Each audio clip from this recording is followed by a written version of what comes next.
Miracles TV நேயர்களுக்கு வணக்கம். எல்லாருமே நினைப்போம், என்னடா நம்ம இன்றைக்கி ஒரு பொருட்காட்சிக்கு போனோம், ஆனால் அங்கே நல்ல டேஸ்ட்டாக காலிஃப்ளவர் பகோடா இருந்துச்சு.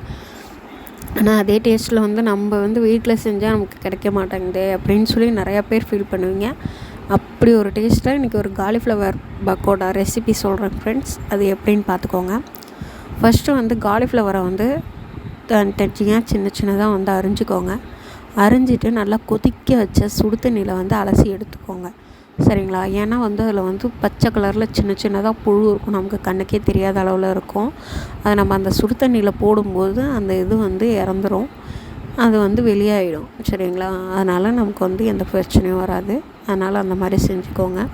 இஞ்சி பூண்டு பேஸ்ட் எடுத்துக்கோங்க. ஆயில் எடுத்துக்கோங்க. கடல மாவு 1 கப்.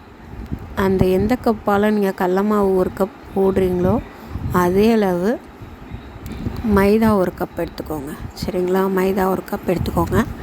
அதுக்கப்புறமேட்டுக்கா கார்ன்ஃப்ளவர் மாவு ஒரு 2 ஸ்பூன் போட்டுக்கோங்க. ஒரு பெரிய ஸ்பூனால் 2 ஸ்பூன் போட்டுக்கோங்க.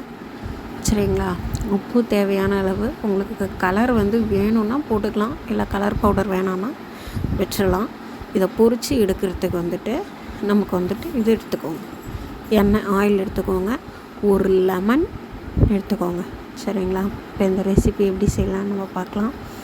அந்த லெமன் ஜூஸ் இருக்குது பார்த்திங்களா, அந்த லெமன் ஜூஸை பிழிஞ்சு ஃபஸ்ட்டு வச்சுக்கோங்க. ஒரு லெமன் ஜூஸை நல்லா அந்த மாவு இருக்குது பார்த்திங்களா, அந்த மாவில் ஃபஸ்ட்டு எண்ணெய் கொஞ்சோண்டு விட்டுக்கோங்க.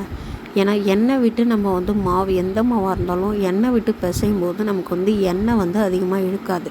சரிங்களா? அதுக்கப்புறம் ஒரு கை இப்படி கருவேப்பிலையும் எடுத்து வச்சுக்கோங்க. இப்போ என்ன பண்ண போகிறோம் அப்படின்னாக்கா, ஃபஸ்ட்டு எண்ணெயில் அந்த கருவேப்பிலையை நல்லா எண்ணெயை காய வச்சு அந்த கருவேப்பிலையை பொரித்து எடுத்துக்கோங்க. அந்த கடல மாவு, மைதா, இது கார்ன்ஃப்ளவர் மாவு 3 மாவு இருக்குது பார்த்திங்களா. உங்கள் வீட்டில் சப்போஸ் கடல மாவு இல்லை அப்படின்னாக்கா அரிசி மாவு சேர்த்துக்கோங்க. சரிங்களா? இது ஆப்ஷன் தான். ஏன்னா கடல மாவும் அரிசி மாவும் மைதாவும் ரொம்ப முறுமுறுப்பாகவே தான் இருக்கும். அது ஒரு டேஸ்ட் நமக்கு கொடுக்காது. அதனால தான் நம்ம கடல மாவு ஆட் பண்ணுறது. கடல மாவு இல்லைன்னா அரிசி மாவு போட்டுக்கோங்க. பச்சரிசி மாவு ஆப்ஷன் தான். சரிங்களா?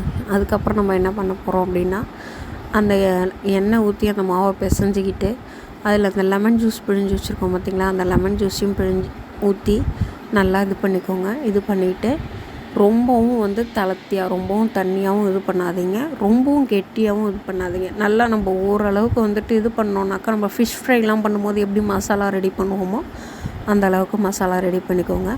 அதுக்கு நீங்கள் எந்த கிண்ணி அளவு நீங்கள் மாவு எடுக்கிறீங்களோ அந்த கிண்ணி அளவு ஒரே ஒரு கிண்ணி அளவு மட்டும் தண்ணி ஊற்றுனீங்கன்னா அது கரெக்டான பொசிஷனில் நமக்கு மாவு கிடைக்கும் ஃப்ரெண்ட்ஸ்.